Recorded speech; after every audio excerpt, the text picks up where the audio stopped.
things. It is I, the Dalek Emperor, and welcome to another Dalekcast. Today we have a lot of questions again for this Sunday.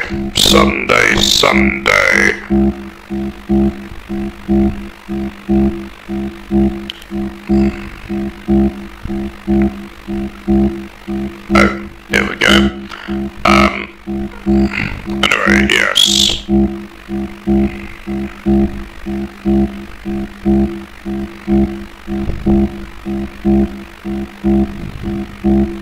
Anyway, yes, you might have noticed there is indeed a new intro to the channel.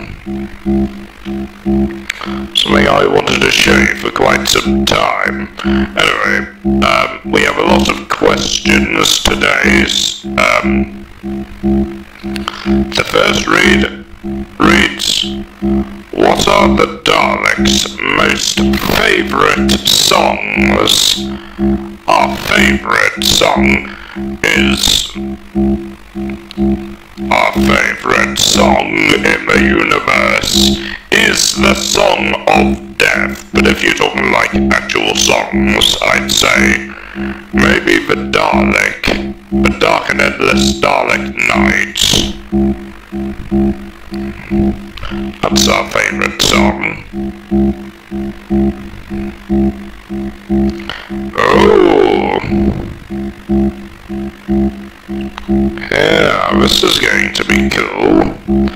What are your top 5 favourite scariest Scooby-Doo monsters and villains from the original Scooby-Doo? From Scooby-Doo, where are you? Well, I have to say, okay, here are my top 5. Number 5 is that robot creature. Number 4 is that, is that odd-looking clown thing. Number 3, is that scary skeleton with a helmet and that. Number 4, number 2 is that zombie, and number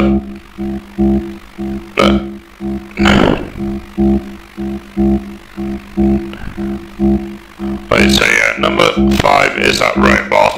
Number 5 is that robot. Number 4 is that weird clown thing. Number 3 is that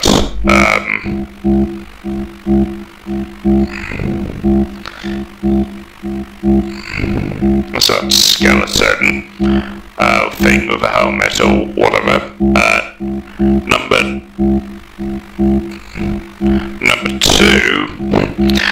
2 is the creeper, and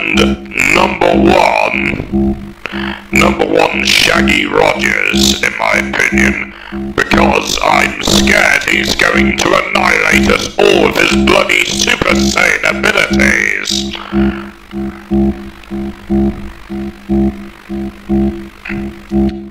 But since Shaggy is one of the main characters from Scooby-Doo, yeah, he's definitely not a villain or anything like that. I don't want him to come to my universe and annihilate me with his bloody whatever. I don't want him doing that, so I'm gonna have to put Jaguaro, that weird monster cat thing. Wait, no, I don't think that was actually in...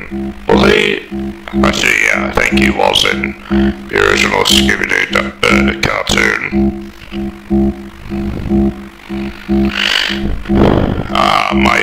But actually, you know what, screw it.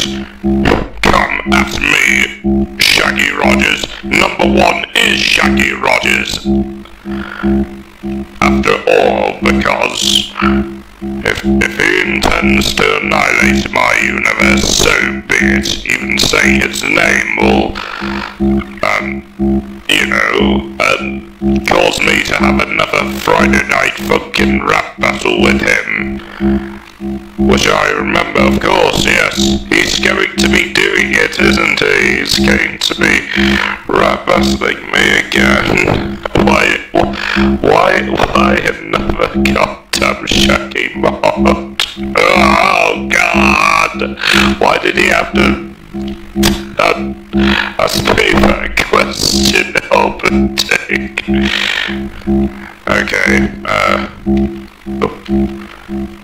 Okay, so, next question, is, hold on, let me just move forward, thank you.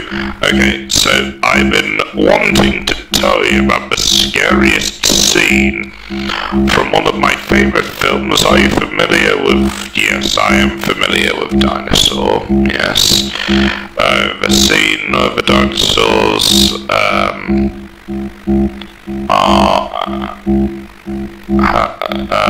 okay, scene where the raptors attack, and the demonic Carnotaurus.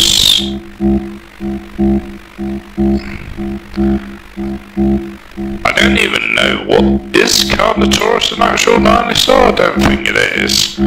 I think it's maybe a dinosaur that's supposed to be a Ceratosaurus, but apparently, yes, I have to say, Disney's dinosaur is a little bit inaccurate. Oh, yes, I have seen Dinosaur, and, I know what you mean, yeah, I do know exactly what you're referring to. And,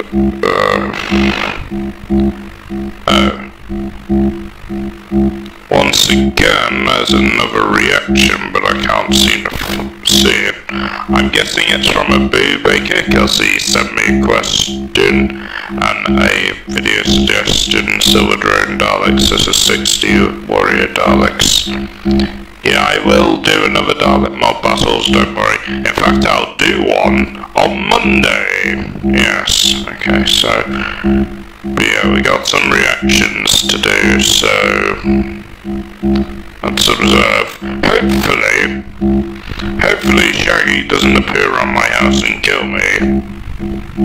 Because we don't want Super Saiyan Ultra Instinct Shaggy to appear right behind me. Okay, yes, I'm a little bit worried about making this video now because Shaggy could pop in at any moment, and I'm worried about that.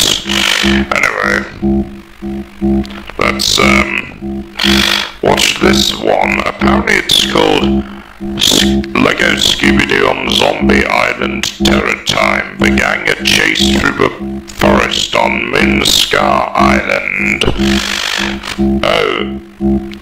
Oh, I see. It's a recreation from the hit Scooby-Doo movie called Terror on Scooby-Doo on Zombie Island. Yes, it's where the monsters were real in that. But yes, I have heard of that. It's really good.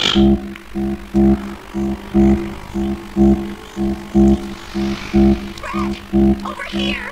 Oh yes, I remember. There are actually Lego Scooby-Doo characters, so this was made. These two videos that I'm showing you, apparently they were made by Conall JT, so all credit will go to him. All credit will go to him for making these two stop motion videos. Let's observe. Let's continue observing. What is it? Crawdad shells. Wow, I thought your girlfriend's cooking too. She's not my girlfriend, Dad. I just said I enjoy her cooking. What about Bo? What about him? Oh look, there's the zombies. Daphne, are you? I can handle myself, thank you. It's probably the gardener. We'll just see about that. Yes. Shaggy? Scooby? Oh dear, there's Shaggy. Block the doors. Hide. This is a DEFCON 5 situation.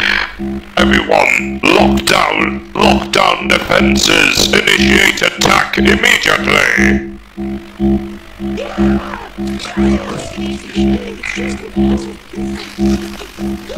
It's not a mask. It's a pretty darn good one. It's not a mask. It's a head. It's a zombie head. I've ever seen. Really? But it feels real. Yeah, you're just not pulling hard enough. Okay, Mr. Macho, why don't you try it? Sure, hold this shit. Remember when Shaggy used to be a coward? Now look, he's a goddamn unstoppable multiversal killing machine. No. It's the fisherman. No, it's the ferryman. Maybe it's Oh dear, real. it is real. Oh dear, it is real. I told you it wasn't a mask. It must be animatronic. No, this is definitely some kind of demonic hell going on.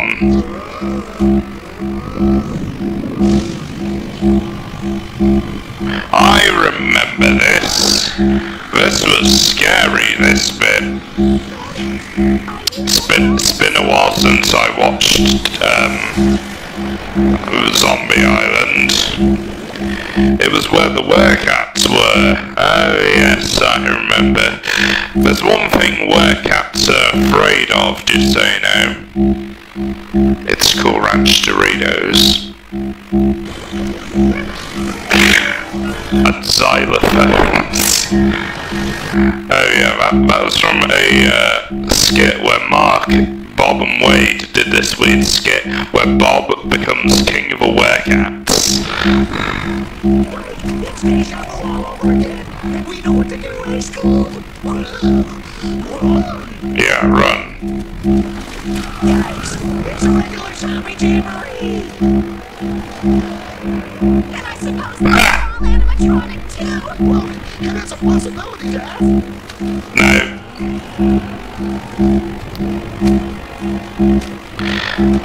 But yeah, so someone get a Cool Ranch Doritos like that, and yeah, so some Cool Ranch Doritos and some xylophones because it was up in the Catskills. Now, if you must know, Catskills are basically xylophones for cats. But these were werecats, so they needed Cool Ranch Doritos. You're in denial. Damn. It's a lot of... It's Lena. We left her and Simone unprotected. Come on. Oh dear.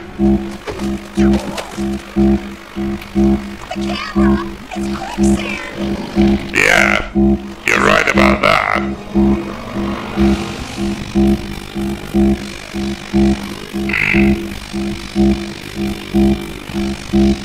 You hear the screeching of that howl. You ran into howl. You know there's zombies on the prowl. And it's dead. They got you all night. It's dead.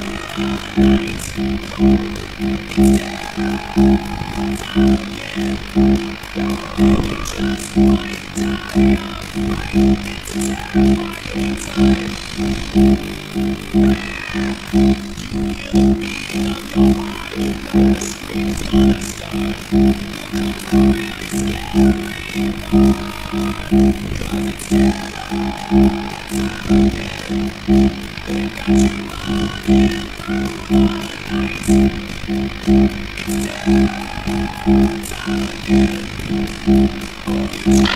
I don't know if this may be copyrighted or...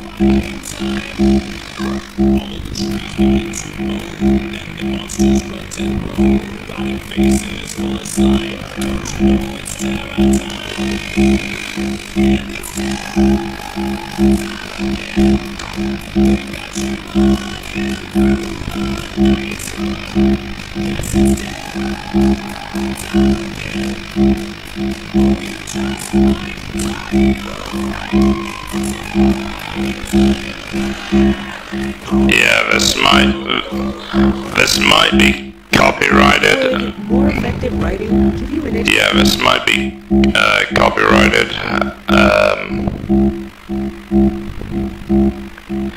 So yeah. Anyway, what do we got here?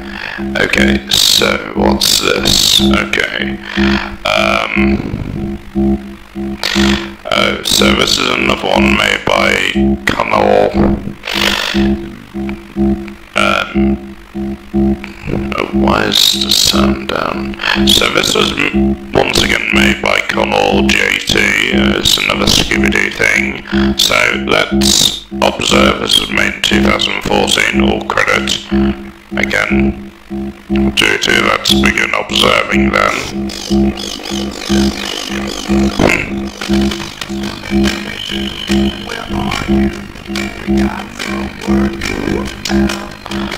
Yeah.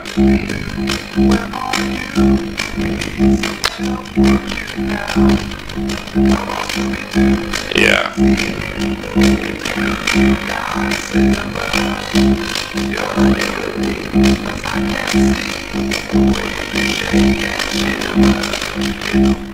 Yeah, there's no way, I can play this, but there's actually no way I can, actually play this without, getting, copyright, so.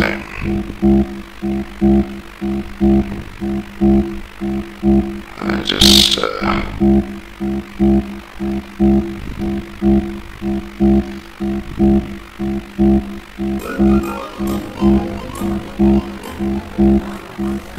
Well, there it is, Glasborough Castle. Glasborough Renaissance Fair is the only fair in Scotland to be held in an actual medieval castle.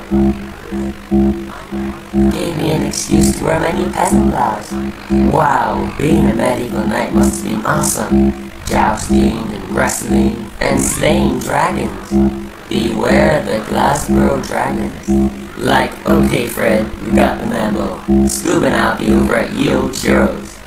Don't be silly, you two. It's only a legend. Legendary. You'd be a fool not to believe the old legend. Why, just last night that dragon burned down a local cottage you did. See for yourself. That foul beast. I think the most scariest Scooby-Doo show is Scooby-Doo Mystery Incorporated. That was basically the Transformers Prime of Scooby-Doo. And plus my favourite cop, Joe Swanson, was in that. This is trying to ruin my fair. Your fair?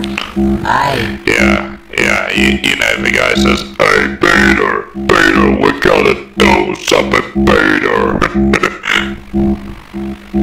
The name's McEwen. Owen McEwen. And I own this castle. It looks like you've got a mystery on your hands. If you need any help, I do not need help from you, meddling hooligans. Unless you've got 5 smackers for a picture with the famous Glasborough Castle. No thanks. Hey, not so fast. You've gotta wear a costume at my fair, lady. Well, I do have a costume, sir, but it's just not me. You see, the costume shop was out of... I don't care. and I'll be right back. Like, who would think only fruit they sell at a fruit stand would be an apple? It's weird that Velma's not wearing glasses. Oh well.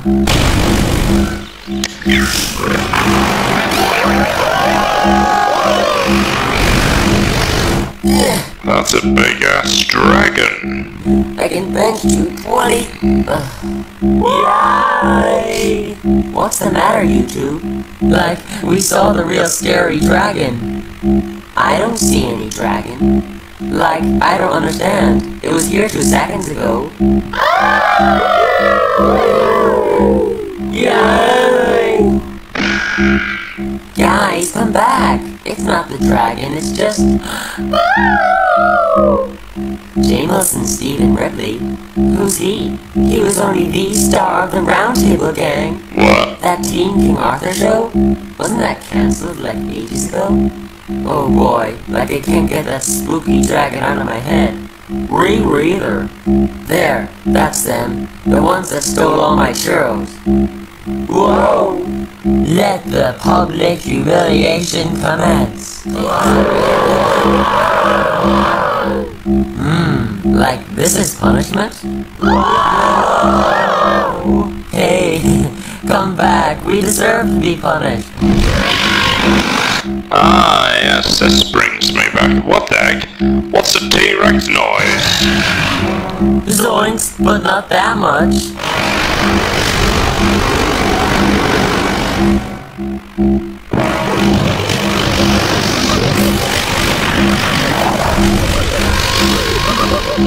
It looks like this is the end, Scoob.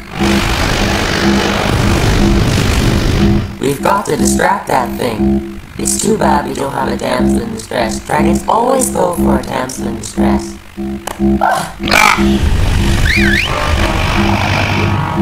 I had to open my big mouth.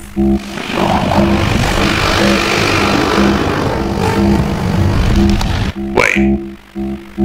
Was that a T-Rex sound I heard?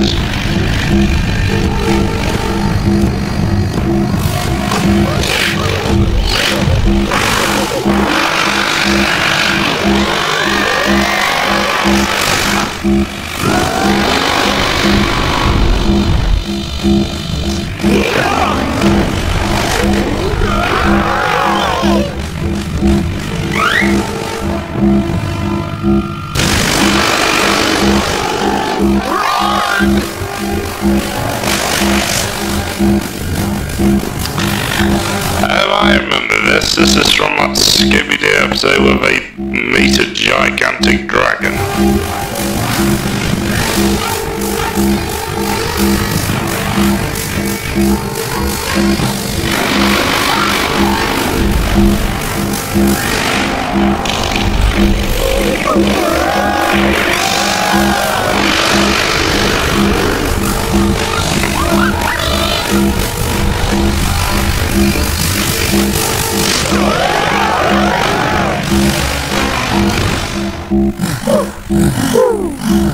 Hey, what are you doing in here? Like getting away.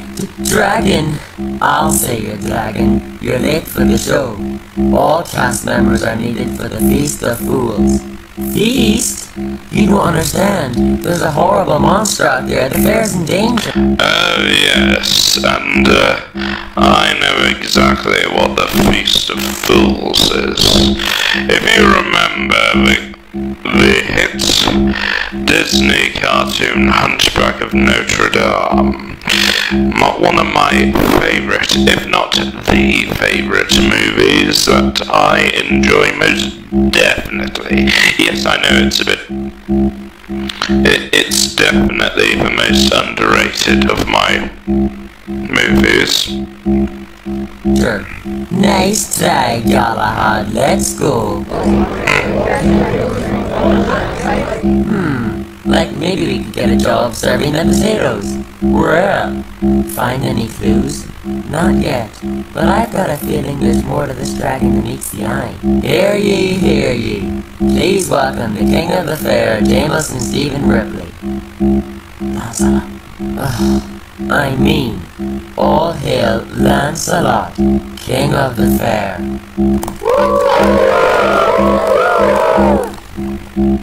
Would you like me to cut the bread? I was supposed to play the king this year. Then that TV faker shows up and steals my part. Oh, look at him. He's so authentic. Yeah, right. Well, better luck next year. Aye, if there is a next year. A fair damsel a servant? I think not. Serving wench, take this hence. Serving wench, now. What does my lady require for thy feast? Wow, you really get into your character.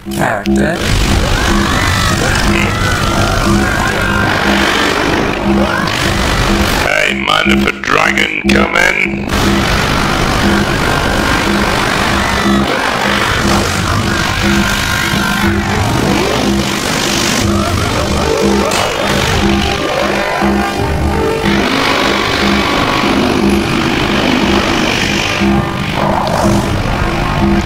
Question, how is this accurate to, King Arthur and the Knights?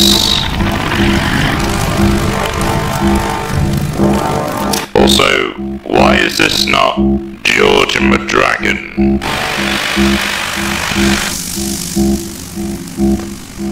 Foul beast, I'll shoot you yet. Shoot it? Like, aren't dragons endangered?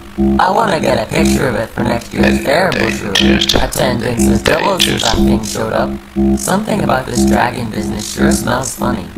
Yeah, it smells like zoinks! Look! The dragon's flying up to the castle.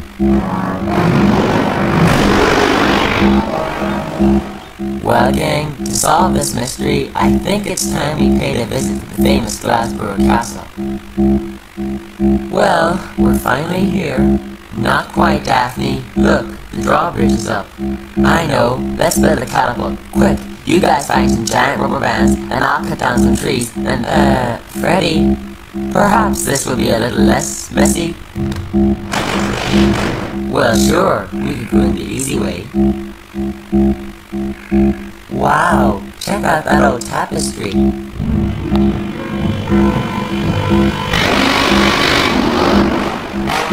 Over there.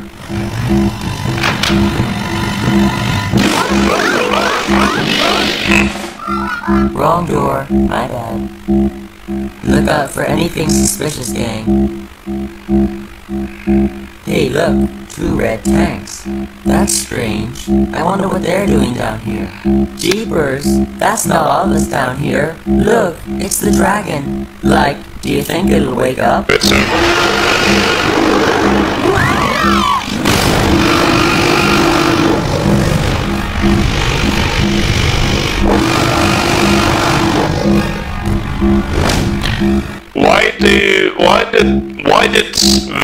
Why did Scooby-Doo, what's new, have T-Rex stock sound effects?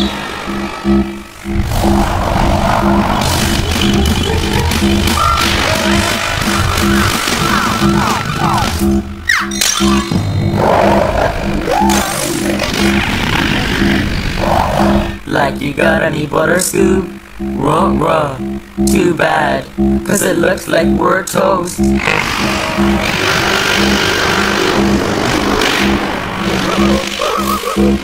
Aha! Careful, milady.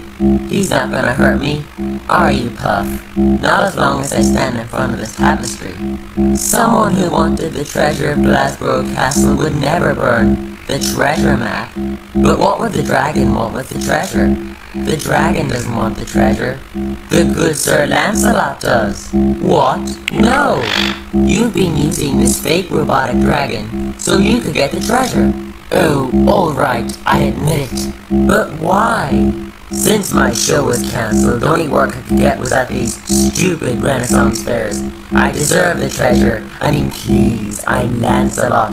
Everything he used came from the film studio that he worked for. The robotic dragon, and the gas canisters filled with kerosene, which he used to create the dragon's fire.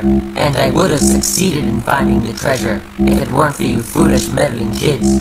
Ah, who's the fool Ripley? That map over there's a proper hooey. I came up with the legend of the Glasgow Dragon to attract tourists. What? You mean there is no treasure? Aye, that treasure is as real as the Loch Ness Monster. Scooby-Doo! Okay, yeah, indeed, that was very good. Anyway, let us move on then. Oh no, not this again. Sorry, Idris Elba, I know you played Knuckles, but I am kinda busy watching videos. Alright. Shut up, go away! I said Klingon decent. Right, okay, so we have these videos made by Resurrected Starships. We have a one called Classic Klingon Cruiser, Stupid or Genius. We have EVE Online, biggest ship yet. And we have the Deadly Crisis Cruiser. 7 cruisers. So all credit will go to Resurrected Starships. Without further ado, let's observe. There is distinctive, iconic, and a very cool-looking warship. Yes. But doesn't make any sense at all, especially with the long vulnerable neck or boom section there. Let's break the design down together and I'll tell you what I think. After you watch this video, you can rush to the comments and tell me what you think, like the smart audience that you are. That is, except those of you who put a comment like, well, it's a science fiction TV show. They did that because it looks cool. Well, duh. But we can be smarter than that. The 3D model I'm using here is my own creation, and another interpretation of the old D7 before these cruisers were upgraded to the Katinga class we see in Star Trek The Motion Picture. Okay. Basically, it is the ship I think we could see if a new modern Star Trek show took place in the 2030, preserving all the classic features of the D7, but mildly enhancing the ship, very much like what I did with the old Constitution class shown in other videos. Okay, let's review the basics of the D7 class battlecruiser. Like most Star Trek ships, it is somewhat modular. It has 2 low-slung warp nacelles that enable faster than light speeds, which are a good distance away from the core of the ship, and within line of sight of each other. This agrees with the usual rules of warp nacelles for Starfleet ships as well. There is the main drive section here, which contains the engineering section, engines for the impulse drive, shuttle bay, cargo bays, and lower-ranking crew quarters. There is a long neck or boom section that connects to a forward pod. This forward pod section contains the bridge, main sensors, officer quarters, and other administrative facilities. It is technically not known if the older D7s had a torpedo launcher here in the front, or if torpedoes were just an upgrade for the Katinga. All the various types of D7 cruisers might be a topic for another video.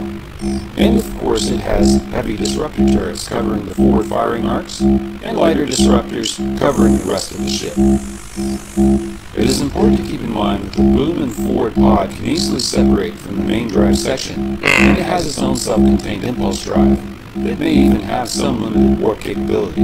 The long separation between the forward pod and the main drive section is the big mystery that has haunted the minds of Star Trek geeks for over 50 years now. Okay. After all, isn't this an extremely vulnerable way to design a warship, where concentrated fire on this neck pretty much beheads the ship and takes it out? Now, I've been scouring the internet and reading much of my audience's comments on why the ship is the way it is. Let's start with some of the basic theories.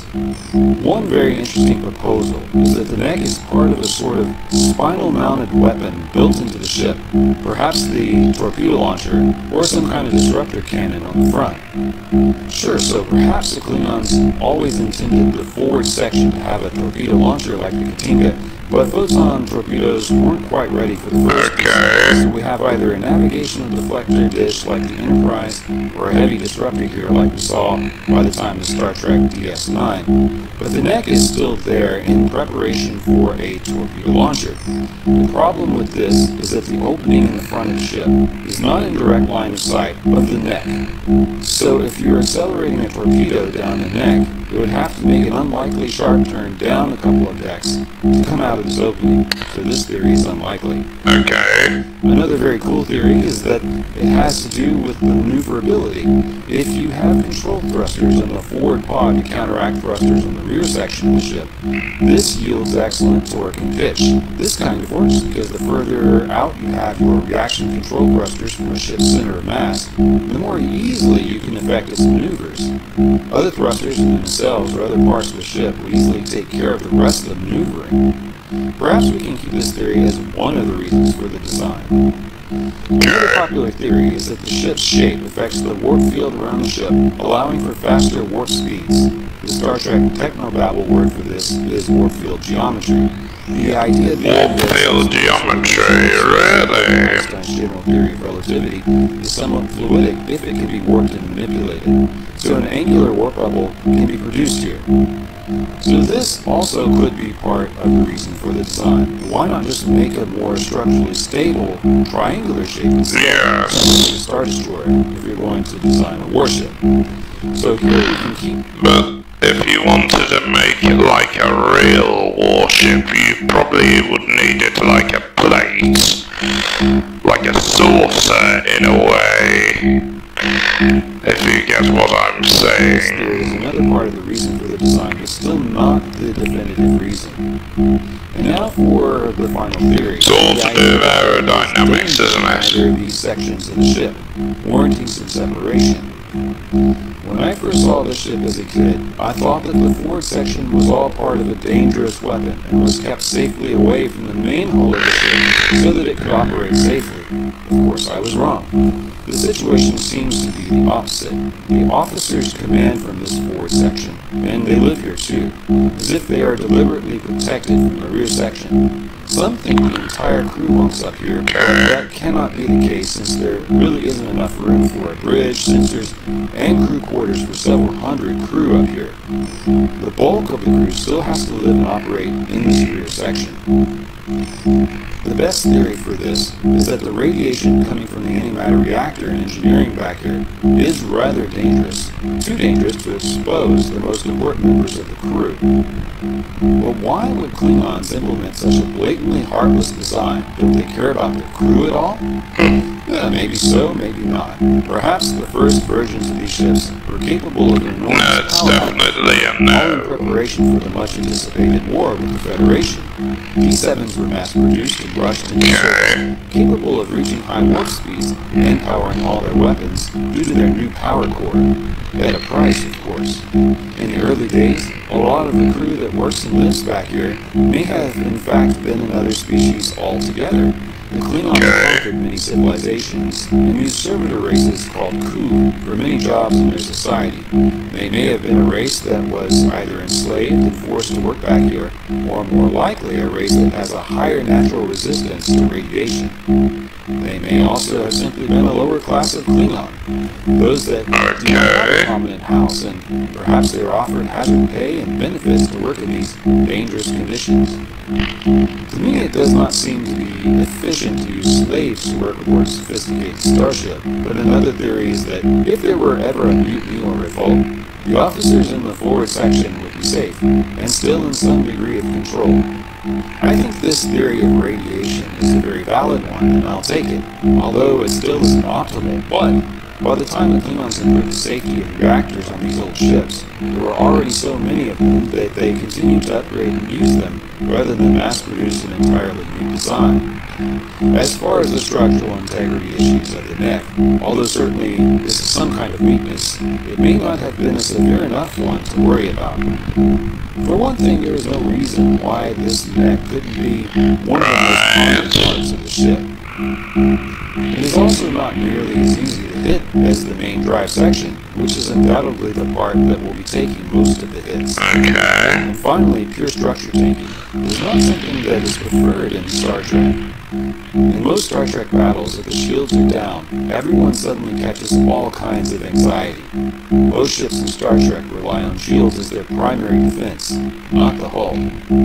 As long as your ships have good shield technology, you can design the hull to do other things, such as maneuver well. So what we have here in the D7 and all its variants is a battle cruiser designed to perform well at warp and impulse, deliver firepower. How long was this video again? And to achieve all this well requires some sacrifice in crew safety. To mitigate this, this ship is modular. These ships are also a very traditional shape in the Klingon fleet, and Klingons value tradition, so they would rather make the best out of a ship that suits their personality than abandon the classic D7 design altogether. Thanks for watching, Space Friends. Please like, subscribe. Right, on to EVE Online.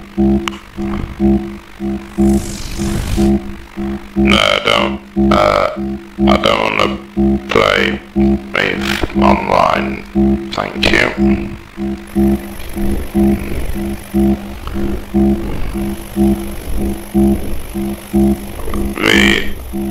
The EVE Online's biggest ship yet, okay.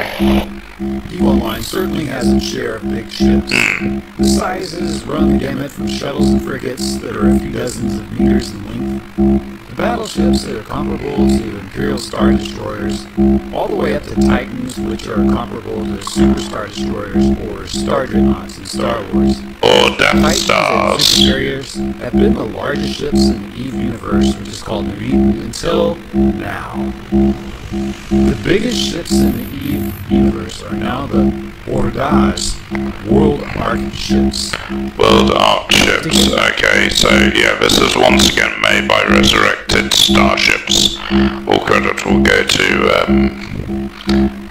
all credit will go to them. Idea of the scale of these things. Have a look at this chart in comparison. So this is kind of like I've put some Star Wars ships in here as well. So it's kind of as big as the Supremacy. It's almost the size of Snoke's flagship. Yes. Only this ship is far more interesting than anything in Star Wars so far. This is a Triglavian ship. What's a Triglavian? So it's more interesting than Snoke's Supremacy ship.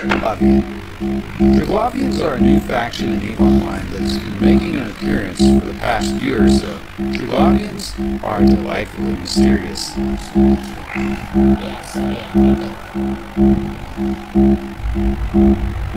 Kind of looks like Snoke's ship. Up until the last couple months or so, they've been content to stay in their domain, a weird system of some kind of subspace called abyssal space.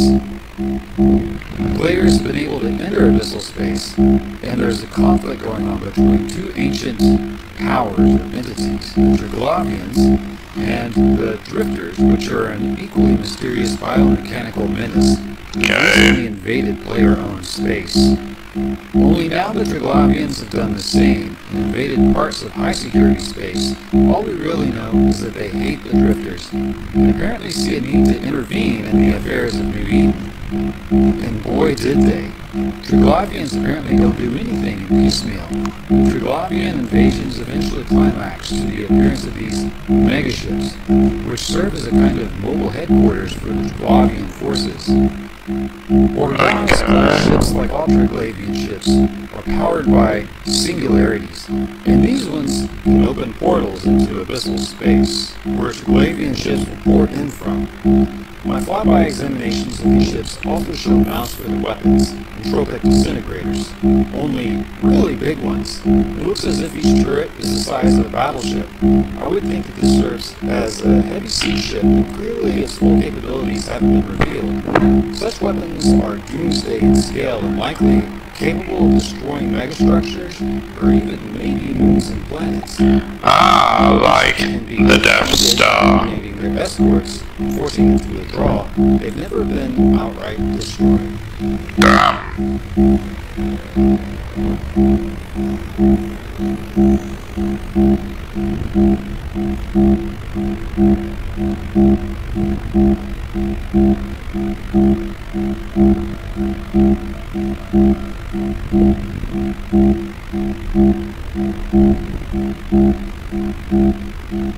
Whoa, what's going on? Is that ship getting destroyed or something? I don't know.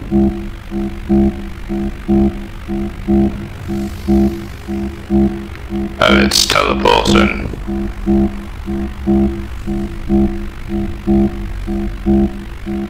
As you can see here, I was able to locate one that wasn't being attacked. Remaining cloaked, I was able to do several flybys for a close-up examination. This Anathema-class Ops frigate is only about 60 meters long, but still you can get an idea of the scale of the ship with these close flybys. Just like all things Triglavian, number 3 is prominent all over the ship. Good lord. Clearly it's protected by a massive energy barrier. Forgive me, other Capsuleers, those of you who have fought back these invasions. So far I haven't found the time to participate, so feel free to say in the comments what you know about the capabilities of these ships. I'm curious about whether the escort ships can pass behind this barrier and remain protected, or if that's the case, perhaps... Oh, it's still going, isn't it? The video's still going. Interesting to know. Oh, There's a lot of God. speculation about the ultimate function of these ships. The Triglavians do communicate with us only in a variety of ridiculously cryptic messages that raise more questions than they answer. Okay. They're testing us. I speculate that this could someday become available as a player-used ship, perhaps as a massive mobile station. If so, I do hope that the top 1%ers of the e-player community don't take advantage as they have with super capitals in Nullsec and parts of Lowsec, where they will hoard the majority of them. Perhaps Capsuleers must prove themselves worthy to the Triglavians before being able to make use of them. Who knows? But one thing is for sure, these ships mark the beginning of a larger and more grand event. I also must say that I'm falling in love with the ship design, as most Triglavian ships. Yeah, I'm falling in love with it It's more too. interesting than what most sci-fi genres put out as far as huge ships. The Organis-class warships go beyond a simple bigger is better mentality and have a deeper and more substantive quality to them. And simply, look at me, I am big. Clearly there is a deep story behind them. Just what that story is remains a mystery for now. Well, thank you for watching Space Friends. Yeah, damn, that is big. Anyway, let's have a look at this thing. It's called, I think it's a Star Wars ship, and it's called a Deadly Chiss Gunner Cruiser. Now, the Chiss is basically the same species as Grand Admiral Thrawn. I'd like to skip that advert, thank you. Beer. Greetings, I'm Grand Admiral Thrawn. This tactical presentation is a special edition for the fans of the Resurrected Starships channel. Excellent. Choose this design concept. The Ascendance-class gun cruiser is a modern warship of the Chiss Ascendancy. Okay. Our people have been isolated from the larger part of the galaxy in what you would call the unknown regions. So they live in the unknown region. Have sporadic contact with the rest of the galaxy over the centuries. Much of Chiss technology has been acquired over the years. Really? How much information? I would like to speak to the time strategist about how much he knows about the Chiss, because he too has studied the artifacts and information regarding the Chiss species. Improved upon and integrated into the Chiss military. Really? Its vessels into service when the Galactic Empire began its rise to power. Some of its design features bear a passing resemblance to the old Republic concepts. This is an example of convergent design evolution, which allows for efficient turret placement. Let us focus on the ship's most prominent features, the gun turrets. As you can see, These energy weapons are similar to what you know as turbo lasers. While the concept is similar, the technology is slightly different. The chips have never been able to utilize large sums of divine gas, an essential element of the weapons for the rest of the galaxy. Instead of firing a packet of plasma, our weapons fire as a solid object that is energized with an outer layer of ions. These are known as mazes, but they are also called charics. This hybrid plasma weapon has some electronics disabling ability, more so than a turbo laser, but less than the ion weapons used by the rest of the galaxy. The raw damage of a charik is slightly less than the plasma-based lasers, but because of the solid projectile, it is more effective at longer range. The placement for the charik turrets on the ship is optimized from any position. 75% of this vessel's weapons are capable of hitting a target, as shown in this tactical graphic. Those of you with astute tactical minds will have already noticed that these turrets, especially the large ones, will be very susceptible to surgical strikes due to their prominent exposure. For this reason, redundant overlapping shield generators are placed in a way to provide maximum protection to the weapons. Each shield generator would need to be overcome with sheer firepower to attack the Sheer firepower, hey? are largely ineffective against this vessel. How However, ineffective? for point defense against strike-craft and torpedoes, there are a number of fast-tracking, rapid-fire turrets placed at key points on the hull. Right. This ship has one other weapon system, which is considered more exotic than most. That lies further why strike-craft attacks are relatively ineffective. The weapon is called a coronet. As you can see, coronets are an expanding ion charge net, which are fired from these warhead launchers. This net entangles fighters or other small I see. and usually disable them. This vessel does not use fighters or strike craft, but it does have a hangar bay here for other small support craft. The Chiss do not use fighters as liberally as the rest of the galaxy. Fighters would be largely ineffective against a vessel like this. Fighters with hyperdrive ability and shields, however, would justify the use of carrier vessels. Really? Such technology was a bit rare in the era that this ship entered service. If I were to compare this vessel to more well-known ones, although its size is comparable to a Rendelli Star Drive dreadnought, it is far more combat effective due to its design. It is on par with a Victory-class Star Destroyer. And although Yes. the maneuverability of this vessel is quite superior, its acceleration and speed is less than optimal when compared to some Imperial warships. Also, in the beginning of its service life, the Ascendance class was an expensive ship to build and maintain for the Ascendancy.